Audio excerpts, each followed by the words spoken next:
why would we need U.S. for price appreciation? Appreciate you. I'm assuming she means the UAE. So, you don't. That's my whole point with the Clarity Act. It doesn't need to be passed.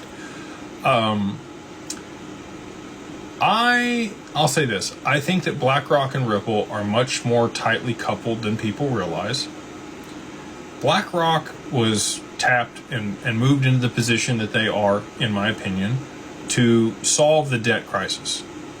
2008 and everything that happened, they were, moved in to be able to repackage that debt and sell it off over a longer duration and make sure that we didn't have an economic collapse.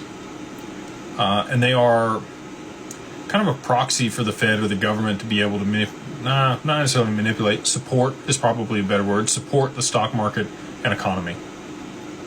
They own, large percentages in multiple corporations. Vanguard, same way. It's not like BlackRock's the only one. It's just the one that's, most people look at. And again, I think have been tasked with solving this debt crisis that we're in. When their demand for XRP starts, that's when you're going to see significant price appreciation.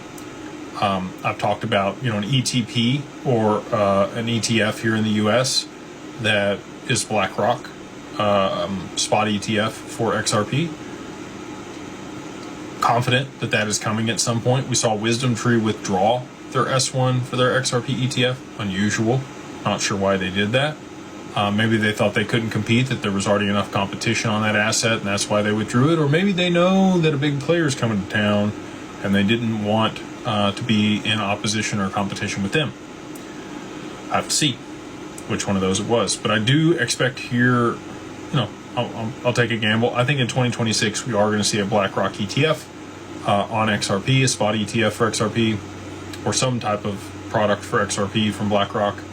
And again, I think their incentives are aligned with Ripple and for the price appreciation of XRP to be able to solve the crisis that we're going to see, the credit call globally when the reverse carry trade unwinds.